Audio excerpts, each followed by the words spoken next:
नमस्कार दोस्तों। दुनिया में मैं बार बार बोलता हूं, नया दादा आ गया है। उमेश जी बोलते दादा नहीं है, ये एम्परर है। और हर आदमी, हर कंट्री उसके कदमों में आकर झुक कर बोलता है जहां पना तुसी ग्रेट हो, तोहफा कबूल भी कर लो। अब तो इन्होंने ओपनली बोलना शुरू कर दिया तोहफा कबूल करो। पहले बोलते थे हम इस एम्परर को हम मानेंगे नहीं, ये अपने आप को समझता क्या है। अब तो उन्होंने बोलना शुरू कर दिया, बल्कि वो कंट्री जिनका कोई वजूद नहीं है उन्होंने भी माथा टेकना शुरू कर दिया। हंसी आती है, हम अभी शो से पहले आधा घंटा तो हंसते रहे ट्रंप की बातें सुनकर कि ट्रंप बोल के रहे हैं और दूसरी कंट्रियां कैसे ताश के पत्तों की तरह नीचे गिरती हुई आपको दिखाई देती हैं उसके कदमों में। एक कंट्री है सेल्वाडोर, उसने कल बोल दिया कि ट्रंप अपने कंट्री से जितने भी उग्रवादी हैं, जिहादी हैं, रेपिस्ट हैं, उनको उठाकर बाहर फेंकना चाहता है, बेशक वो इलीगल किसी भी कंट्री के हो। अब मेरे पास भेज दीजिए, मैं उनको रखने के लिए तैयार हूं। सोच कर देखिए, एक कंट्री, निक्कू सा कंट्री है, वो बोलता है आपने यहां से 2 करोड़ लोगों को अपने कंट्री से बाहर निकालना है, मेरे पास भेज दीजिए। मुझे लगता है क्योंकि चाइना का इन्फ्लुएंस है, किडनियां निकालने का धंधा सेल्वाडोर करेगा इन जिहादियों से। और कई बार लोगों ने मुझे बोला है कि सर तरीका तो ठीक है, चाइना भी करता है, अगर सेल्वाडोर भी कर लेगा तो क्या दिक्कत है। ये लोगों का मानना है, मैं ऐसी चीज़ों को एक्सेप्ट नहीं करता हूं। आपको पता है मैं तो बिल्कुल ही सीधा साधा आदमी हूं। अब इन सारी चीज़ों के ऊपर बात करेंगे उमेश जी के साथ कि ये एम्परर ट्रंप जो कुछ कर रहा है दुनिया में, बल्कि ऐसा लगता है कि 24 घंटे भी कम है अगर हम इसको कवर करना शुरू कर दें। मुझे लगता है लाइव टीवी अब हमें करना पड़ेगा, क्योंकि जब तक हम शो कर रहे होते हैं 15 मिनट के बाद तो नई चीज कोई ना कोई ट्रम्प कर लेते हैं। अभी पिछला मुद्दा खत्म नहीं होता, नया स्यापा एक और खड़ा हो जाता है। उमेश जी जय सिया राम। जय सिया राम। सर, बड़ी आंखें दिखा रहा था Canada, Mexico, Panama, China, Salvador, European union, Bharat भी सब कदमों में गिर गए। मैं भारत भी बोल रहा हूं क्योंकि भारत ने भी कदमों में गिरने वाला काम किया है बजट के अंदर। जो जो चीजों के ऊपर हमने हैवी ड्यूटी लगाई हुई थी अमेरिका की, हमने चुपके से आधी कर दी। अभी तो अमेरिका बोला भी नहीं है। सर, मेरा ये मानना है कि इसको समझदारी बोलते हैं कि आप हम्म। अपने से ज्यादा वेट के आदमी के साथ आप you will never fight. It is better to reconcile. तो जयशंकर जी को मालूम है कि कहाँ पे बोलना, कहाँ पे चुप रहना। और वो चुप रहे, वो सुन के आ गए और उन्होंने इमीडिएटली कर दिया। देखिए, 18,000 लोगों को बोला, इमीडिएटली बोला हाँ दे दीजिए, हमको कोई प्रॉब्लम भी नहीं है। और अभी सुनने में आया डिपोटेशन चालू भी हो गया है 3 सिटीज से। ठीक है। और जैसे आपने बताया था कि सेल्वाडोर के प्रेसिडेंट बोलते हैं कि आप जिसको भी है हमारे यहाँ भेज दीजिए। ग्वांटानामो बे को भी रेडी कर रहे हैं वो लोग। ठीक है। एक तरह से क्लियर कट मैसेज दे रहे हैं कि भैया अगर आप हो, रिवर्स माइग्रेशन कर लो, जाने का दरवाजा खुला है। ठीक। और आपने देखा कल क्या हुआ। मेक्सिको जब इतनी बातें कर रहा था, अचानक मेक्सिकन प्रेसिडेंट बोलती है हमने we had a very protective call with Donald Trump. ठीक है। और we will be deploying 10,000 security guards at the border. We will be taking care of all the illegal immigrants. We will be seeing that जो drug होता है, synthetic drug fentanyl, उसके ऊपर हम curve करेंगे। और उसको भी एक तरह से क्या दिया है, 30 डेज कंडीशनल पीरियड दिया है। मतलब बोलते हैं ना वेवर। प्रोबेशन, इसको बोलते हैं जैसे एम्प्लॉय को आप रखते हो ना 30 दिन के प्रोबेशन पे, वैसा है। मतलब कभी भी ट्रम्प की तलवार उनके और वापस गिर सकती है। कनाडा का छोड़िए, कनाडा जो इतनी बातें कर रहा था कि मैं टैरिफ लगाऊंगा, कल उसने भी रेडी हो गया। वो भी बोल रहा है कि 1.3 बिलियन डॉलर्स का मैं बॉर्डर चेक पोस्ट लगाने वाला हूँ। We will be taking care, हम एक financial agreement we will reach. और ट्रम्प तो ओपनली बोल रहे हैं Canada should become the 51st state of America. We will America. Be providing them all securities. वो बोलते हैं हमको तुम्हारा एनर्जी नहीं चाहिए, हमारे पास बहुत ज्यादा है। ड्रिल बेबी ड्रिल बोल के बोला कि हम जितना भी ड्रिल करना है ड्रिल करो, निकालो और सबको बेचो। Donald Trump is very clear. वो बोलता है मैं जब ड्रिल करना चालू करूंगा सबकी बैंड बजा दूंगा। तो उनको भी समझ में आ गया इसका भरोसा नहीं है। कल तेल के दाम वापस अगर 20-25 डॉलर कर दिया तो किसको नुकसान है। ये कर भी देगा, अपने ताव में आ गया तो सबको मालूम है। तो सब लोग धीरे धीरे इसकी बात को मान रहे हैं। अब देखिए अभी बात भी चल रही है कि पुतिन साहब से मिलने वाले हैं, ठीक है। व्लादिमीर ज़ेलेंस्की जो उन्होंने कल बोल दिया कि मुझे सिर्फ $75 बिलियन मिले हैं, $177 बिलियन में से। $102 बिलियन आए, कहाँ गए मुझे नहीं मालूम। मेरे यहाँ तो करप्शन बोलते हैं, अमेरिका में लॉबिज्म बोलते हैं, वो आप लोग जानो। और यूरोप को भी कल बोल दिया कि आपको मजा चखा दूंगा, ठीक है। आप हमको एलाइज बोलते हो पर अमेरिका को बरोबर ट्रीट नहीं करते हो। सीधा बोल रहा है कि नेटो के अंदर जो 2% है, जो मिलिट्री बजट है, 2 नहीं आपको 5% करना पड़ेगा। सीधी बात है। और आपने देखा है कि फ्रांस के अंदर क्या हुआ अफ्रीका में। फ्रांस की जो सपोर्टेड कंट्रीज है, फ्रेंच गवर्नमेंट को उठा के बाहर फेंक रहे हैं उधर। बुर्किना फासो जैसे 2-3 कंट्री में मैंने सुना है, नाम तो याद नहीं आ रहा है, जो फ्रांस के अंदर, क्योंकि फ्रांस ने बोला ग्रीनलैंड को अगर आपके ऊपर इन्वेड किया तो मैं अपनी फोर्सेस भेजूंगा। दिखा दिया उसको। जर्मनी में ओलाफ शोल्स का कोई अता पता ही नहीं है। और उधर आपने देखा है कि इलॉन मस्क चालू कर दिया मेगा प्लान, जैसे मागा है उसने मेगा चालू कर दिया, मेक यूरोप ग्रेट अगेन। और नीदरलैंड के आपने जानते ही हैं वो जो उधर फार राइट लीडर है वो पॉपुलर होते जा रहे हैं। सब जगह नेशनलिस्ट गवर्नमेंट आ रही है, तो देख ही रहे हो आप। और यूएस में देखिए उसने क्या किया, डाइवर्सिटी इक्वालिटी जो है डीईआई, वो सबको उखाड़ के बाहर फेंक दिया। ट्रांसजेंडर्स का जितना भी रेफरेंस है सबको उठा के बाहर फेंक दिया। और उधर अमेरिका में अमेरिकन नेशनलिज्म के बारे में पढ़ाया जाएगा, 1776 का अमेरिकन पेट्रियटिज्म के बारे में पढ़ाया जाएगा। जितने भी लिब्रांडो के एजेंडे हैं उठा के बाहर फेंक दिया उसने। और उसने यूएसएड की तो धज्जियां ही उड़ा दी, डिपार्टमेंट को ही उठा के बाहर फेंक दिया। और सेक्रेटरी ऑफ स्टेट को जो है मार्को रूबियो, उनको बना दिया है कि आप इसके एक्टिंग डायरेक्टर हो गए। व्हाइट हाउस में उसका वेबसाइट ही नहीं है, ट्विटर अकाउंट ही डिलीट करवा दिया। ओके, मतलब वो कभी शख्सियत में था क्या वो भी नहीं मालूम। जो वर्ल्ड ओवर जो रेजिम चेंज ऑपरेशंस होते थे सब बंद हो गए। सारी जो जिहादी कंट्री सबके लिए जो जरूरत नहीं, 150 कंट्रीज को जो एड जाता था वो सब बंद करवा दिया। 90 डेज मोरेटोरियम लगा दिया। और क्या किया इसने, यूनाइटेड नेशंस ह्यूमन राइट्स में जो एसोसिएशन है, जो गाजा के विक्टिम्स को हेल्प करता था, उधर से निकल गया, डब्ल्यूएचओ से निकल गया, पेरिस क्लाइमेट अकॉर्ड से निकल गया। वो एक ही चीज बोल रहा है कि अच्छा हुआ उसने अभी तक अर्थ का नाम अर्थ ही है, अमेरिका चेंज नहीं किया। नहीं तो जैसे गल्फ ऑफ मेक्सिको को गल्फ ऑफ अमेरिका कर, मतलब क्या कर रहा है 14 दिन में। अब तक जैसे मतलब मेरे को लग ही नहीं रहा है कि क्या था 14 दिन पहले, अर्थ क्या था और आज 14 दिन पहले। मतलब आप सोच नहीं सकते कि एवरी 15 मिनट में कुछ ना कुछ इसका अपडेट आ रहा है। पहले हमको न्यूज को रिकोलेक्ट करने में 1 दिन लगता था, अभी 1 दिन लगा तो काफी है। अभी आधे घंटे में सब कुछ कर रहा है। 300 एग्जीक्यूटिव ऑर्डर, मजाक है आप सोचिए। 1500 लोग जो और कैपिटल हिल में 1500 लोग जो थे उनको माफ कर दिया। काश पटेल को उसने सीधा बता दिया कि ही इज माई चॉइस, ठीक है। तुलसी गबार्ड का भी आपने देखा, उसके खिलाफ भी लोगों ने बोलना चालू किया, सीधा उसने बोल दिया ही इज माई चॉइस। तो एक तरह से सिंपल है, जो मेरे साथ में है मेरे सपोर्ट में रहेगा मैं उसको सपोर्ट करूंगा। और आप देखिए मोहम्मद बिन सलमान को भी बोला तो $600 बिलियन वो रेडी हो गए। ओके, बोले मैं यूएस ट्रेजरी में इन्वेस्ट करने वाला हूँ। कौन सी कंट्री नहीं मान रहा उसकी बात। एक ही चीज बोल रहा है कि अभी सुनने में आया है पाकिस्तान भी रेडी हो गया है, पाकिस्तान भी ट्रम्प के गाना चालू कर दिए। उसने यूएस में उसने अपने लॉबिस्ट को बोल दिया यूएस में कि we are ready to buy US arms. वो बात अलग है, उनके पास पैसे नहीं है। यूएस तो ऐसे भी ट्रम्प ने तो बोल ही दिया है कि आपको उनको कोई मतलब ही नहीं है। और कल सोमालिया में उसने एयर स्ट्राइक चालू करवा दिया। आप सोचिए 46 जिहादियों को तो कल ही ठोक दिया उसने। कोई मतलब नहीं है, ही इज वेरी क्लियर। और आप देखेंगे आगे जाके he is going to get more involve in Africa. क्योंकि अब अफ्रीका के अंदर जो रिसोर्सेस है जिसके ऊपर चाइना का कब्जा है और चाइना ने इन्वेस्टमेंट किया है, चाइना का इन्वेस्टमेंट भूल जाओ। पनामा ने देखा आपने क्या हुआ, सीधा बोल दिया कि I am out of BRI. Chinese को बोल दिया कि हम आपका जितने भी इन्वेस्टमेंट है डेड हो चुका है।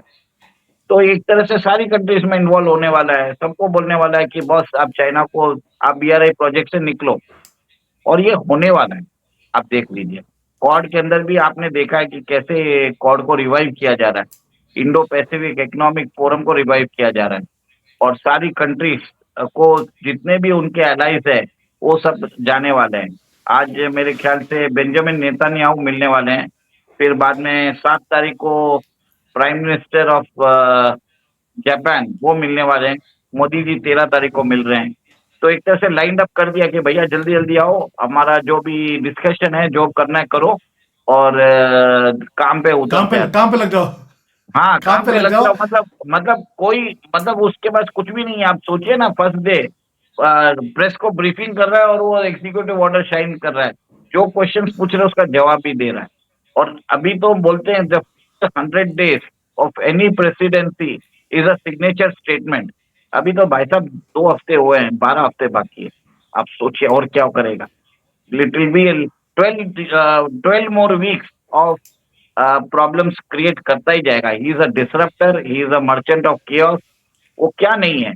And American public are liking it, क्योंकि उनको लग रहा है कि फर्स्ट टाइम अमेरिका जो सुपर पावर जो हमको चाहिए था, वो एक होता है ना कि अमेरिकन पब्लिक का प्राइड पेट्रियोटिज्म, उन लोगों को मजा आ रहा है, क्योंकि अमेरिका ग्रेट बन रहा है। कैसे बन कर रहा है? सब लोगों को अपनी औकात दिखा के, सबकी जो भी एड बंद करके। फायदा हमारा किस में है? आपको हमसे खरीदना पड़ेगा, हमारा डेफिसिट नहीं होगा। अगर डेफिसिट है तो आपको ही टैक्स भरना पड़ेगा। तो हर जगह सारी कंट्रीज अमेरिका के ऊपर डिपेंडेंट है। 26.5% ऑफ ग्लोबल जीडीपी उनका है, ठीक है। उनके पास ये सब फॉरेन एक्सचेंज करेंसी, भले ही लोग डीलॉलराइजेशन की बात करते हैं, उनको क्या उनकी दुकानदारी करने की है, लेट देम डू, पर वैसा कुछ हो नहीं रहा है, ठीक है। और आपने देख ही लिया है कि 88% of the transaction by volume dollar में होते हैं, 47% बाय वैल्यू डॉलर में होते हैं। तो सर आप, और ब्रिक्स को भी उन्होंने बोल दिया है, अगर आपने मेरे अगेंस्ट कुछ बोला है तो मैं 100% टैरिफ लगा दूंगा। पुतिन साहब तो बोल दिया हम तो कोई कॉमन करेंसी बना ही नहीं रहे, it is just investment platform. देखिए सर, सब जने, मतलब आप बोलिए कोई पंगा नहीं लेना चाहता, क्योंकि सबको मालूम है ये अपने फाइनल ईयर्स में है। मतलब आप समझ लीजिए अभी 78 या 80 ईयर्स के हैं, 4 साल और है इनके पास। इसको कुछ लेना देना नहीं है, ये अपने मन की मर्जी का करेगा, और बोलेगा तो पक्का करेगा, सबको मालूम है। और कोई भी इनके साथ झगड़ा करने का नहीं सोचेगा। आप ये देख लीजिए, किम जोंग उन भी इनके चरणों में आके बैठ जाएगा। जो लोग इससे डरते थे ना, उमेश किम जी, जोंग उन। मैंने कल जो JF कैनेडी जूनियर हैं, कैनेडी जूनियर, उसकी मैं इंटरव्यू सुन रहा था। उनकी एक ही लाइन थी जो मुझे बड़ी टच करी। उन्होंने बोला कि finally America has got its president back. We have a president now after a long time. यानी कि दे आर नाउ अप्रिशिएटिंग कि जो अमेरिका का दबदबा है, एक पावर है, उस पावर को दिखाया ही नहीं। बाइडेन फोन करते थे लोगों को, लोग फोन उठाते नहीं थे। कल फोन करना, ये यूएस प्रेसिडेंट के पावर का हाल था। और आज ये है कि दुनिया भर में आप बोल रहे हैं कि क्योस क्रिएट करता है। क्योस क्रिएट नहीं किया है सर, सॉल्यूशन के ऊपर काम कर रहा है वो। उसे मालूम है सॉल्यूशन कैसे लेके आना है, अपनी बात को मनवाना कैसे है। और जो बड़े कंट्री होते हैं, स्ट्रांग कंट्री होते हैं, वो स्ट्रांग अपनी स्ट्रेंथ दिखाकर ही बनते हैं। और ट्रंप ने दिखा दी अपनी स्ट्रेंथ। ऐसा नहीं है कि भारत ने ये स्ट्रेंथ नहीं दिखाई। मोदी जी ने पाकिस्तान को स्ट्रेंथ दिखाई, हमने मलेशिया को दिखाई, हमने मालदीव्स को दिखाई, बांग्लादेश को दिखाई, हमने चाइना को दिखाई। हम भी जब स्ट्रेंथ दिखाते हैं तो दुनिया हमारे सामने झुकती रही है। अगर स्ट्रेंथ नहीं दिखाई तो शायद जो देश के अंदर जिहादी बैठे हैं, हमारी ऑपोजिशन है, इनको अभी दिखाई नहीं है, जो अभी भी झूठ बोलते हैं हर जगह पर।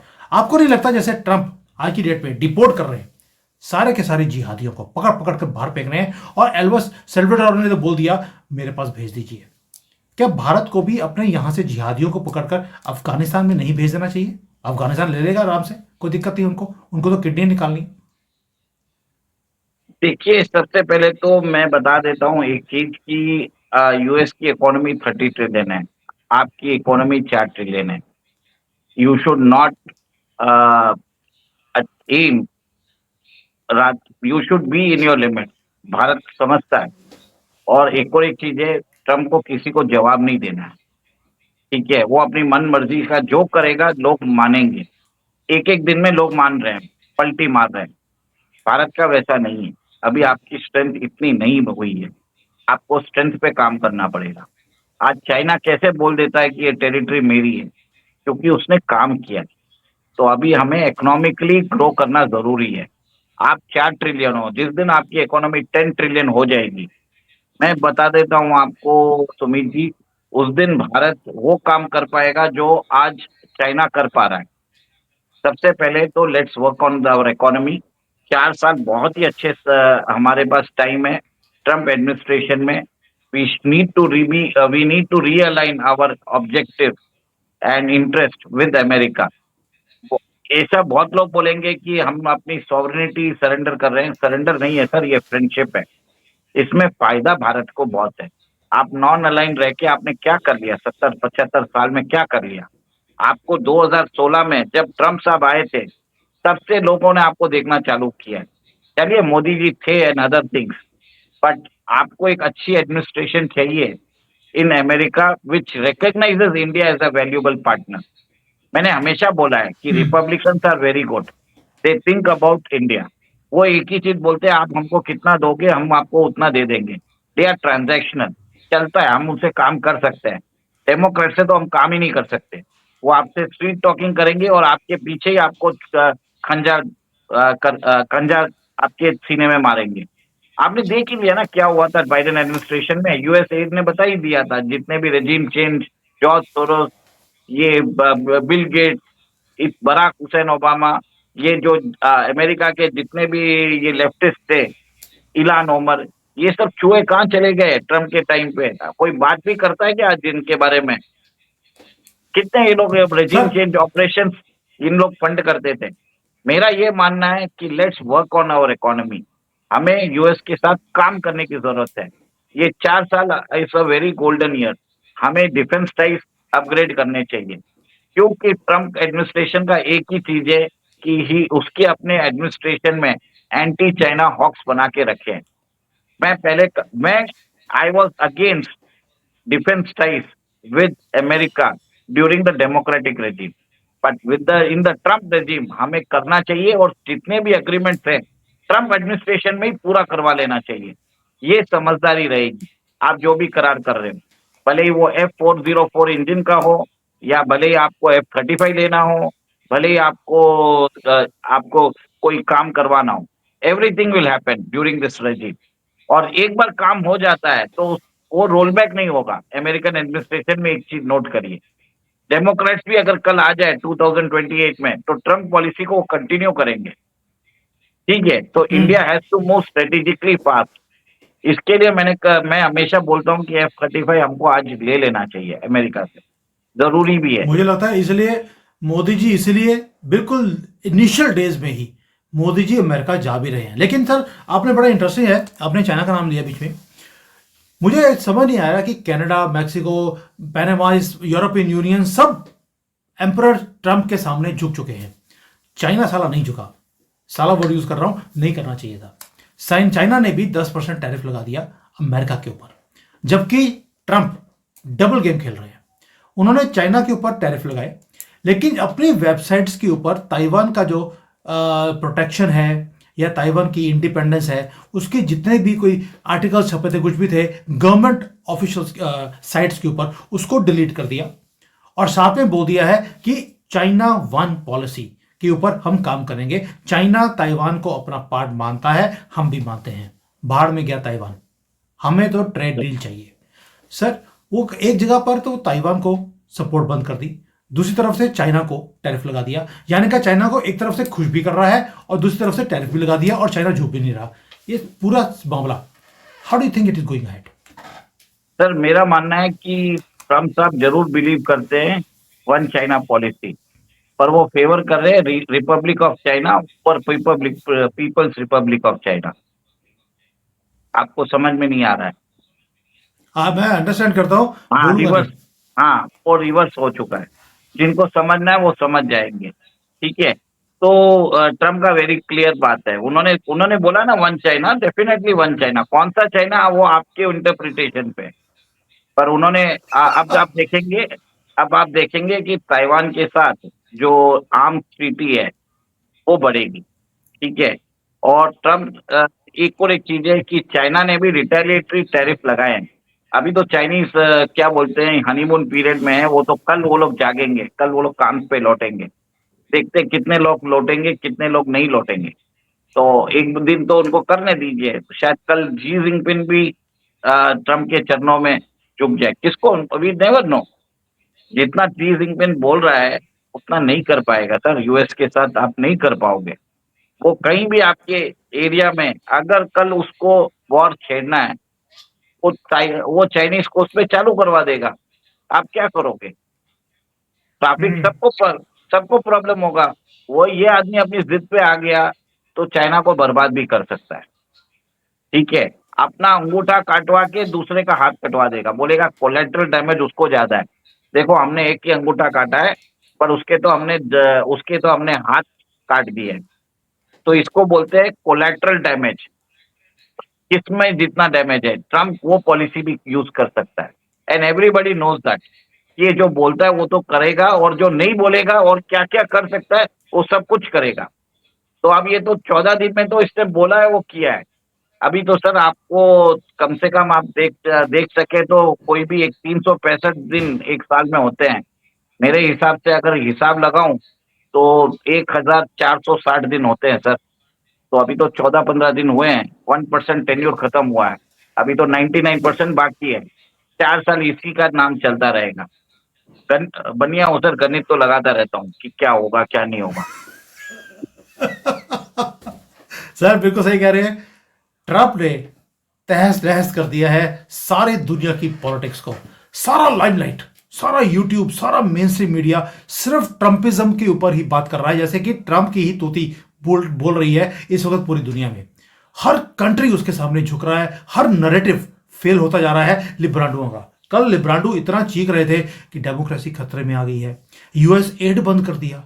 75-80 बिलियन डॉलर जो रजीम चेंज करने के लिए ये यूज करते थे वो बंद कर दिया है। और जो लिब्राडो है अमेरिका के, भारत के भी, वो कल रो रहे थे कि जी ये तो बड़ा गलत हुआ, क्योंकि शाहीन बाग हुआ तो यूएस एड ने पैसे भेजे, किसान आंदोलन हुआ यूएस एड ने पैसे भेजे, यहां पर जितने भी आंदोलन किए गए, बेशक वो बांग्लादेश में रजीम चेंज हुआ, यूएस एड के नाम पर ये पैसे भेजे गए। इसीलिए ये ब्रांडों की जो दुकानदारी है, मोदी जी के खिलाफ बोलने के लिए पैसे मिलते थे, मिलने बंद हो गए हैं। इसलिए ये रोना धोना है। और ये रोना देखकर जो खुशी मिलती है उमेश जी, मैं बता नहीं सकता आपको। सर एक चीज और बोलना चाहूंगा, भले ही प्रोग्राम का लेंथ बढ़ रहा है। भारत के अंदर अब बिग टिकट रिफॉर्म्स भी चालू हो गए। वक्फ अमेंडमेंट बिल चालू हो गया। ठीक है, आपने देखा है कि लोग बात करने हैं places of worship act, population control, illegal immigration bill आ रहा है। तो एक तरह से कंटेंशियस बिल है, इस समय सब टेकन केयर हो जाएगा, क्योंकि अमेरिकन प्रेशर रहेगा नहीं आपके ऊपर। और एक चीज था, इंडिया के ऊपर अमेरिकन प्रेशर तो था, साथ में चाइनीज कोवर्ट प्रेशर भी था। तो इस दोनों थ्रेट को मेंटेन करना बहुत मुश्किल हो रहा था मोदी एडमिनिस्ट्रेशन को। जो लोग बोलते हैं कि मोदी 303 में क्यों नहीं कर पाए, यही रीजन है कि अमेरिका ने काम ही नहीं करने दिया मोदी जी को। और अब 240 में Modi at 240 is becoming much more relevant. और वो देख ही रहे हो कि जैसे महाराष्ट्र जीता आपने, दिल्ली के अंदर भी बोल रहे हैं कि अप्रत्याशित जीत शायद मिल सकती है। तो lot of things are happening in this ground. आपके पास ट्रम्प एडमिनिस्ट्रेशन है, India should align with America, ये मेरा मानना है। Only reason is Trump favours India over China. और आपके अंदर कितनी अक्ल है कि आप उसको इस अपॉर्चुनिटी को आप कैपिटलाइज कर सकते हो, ये आपके ऊपर है। अगर Indians are able to capitalise going along with America, it is in India's interest to align with Trump's America. I'm not saying अगर कोई डेमोक्रेटिक रेजिम रहे, definitely India should be guarded, but with Trump it is transactional. और आपने देखा है कि Harley Davidson की bike के ऊपर जैसे टैरिफ हटाई है, हमने ट्रम्प के लिए एक पीसमिल फिगर है, कोई बहुत बड़ी बात नहीं है इसके लिए। हार्ली डेविडसन आप इंडिया में हीरो मोटर्स के साथ बाइक्स बना रही है, बट एक सिंबॉलिक जेस्चर होता है कि मैंने बोला है और आपने किया है, बात रख ली है। He needs respect. आपका टैरिफ से उसको कोई फर्क नहीं पड़ने वाला नहीं है। ठीक है, यूएस के पास इतना पावर है कि वो छाप के पैसा मार्केट में डाल सकता है। सिंपल सी बात है, but it is showing the respect. Bharat ने वही काम किया कि लोग बोलते हैं कि भारत का स्ट्रेटेजिक इकोनॉमिटी सब चीज है, बट अपना interest it is aligning with the American interest now. मेरा यही मानना है बस। बिल्कुल सही कह रहे हैं सर, इसलिए बोल रहा हूँ एम्परर ट्रंप आ गए हैं, नया दादा भी है, एम्परर भी है, और ये छोटे मोटे जो कंट्रीज के प्रधानमंत्री हैं, प्रेसिडेंट्स हैं, इन सब ने झुकना शुरू कर दिया है ऑलरेडी, बातें माननी शुरू कर दी हैं, और ये होना भी चाहिए जब आप एक पावरफुल कंट्री हो। नजायज बात उन्होंने कोई नहीं करी है, उन्होंने म्यूचुअल रिस्पेक्ट की बात करी है। मैं आपकी रिस्पेक्ट तभी करूंगा जब आप मेरी रिस्पेक्ट करेंगे, और यही बात है जो हम मोदी जी को बार बार बोलते हैं। मोदी जी, आपके आसपास भी कंट्रीज हैं, you are in the same strength position. अगर वो आपको रिस्पेक्ट नहीं देते, आप भी इनकी रिस्पेक्ट देनी बंद कर दीजिए। ये सबका साथ, सबका विश्वास, ये स्यापे को खत्म कीजिए। It is outdated and time has told us in the last 11 years। Thank you. जय हिंद। जय सिया राम।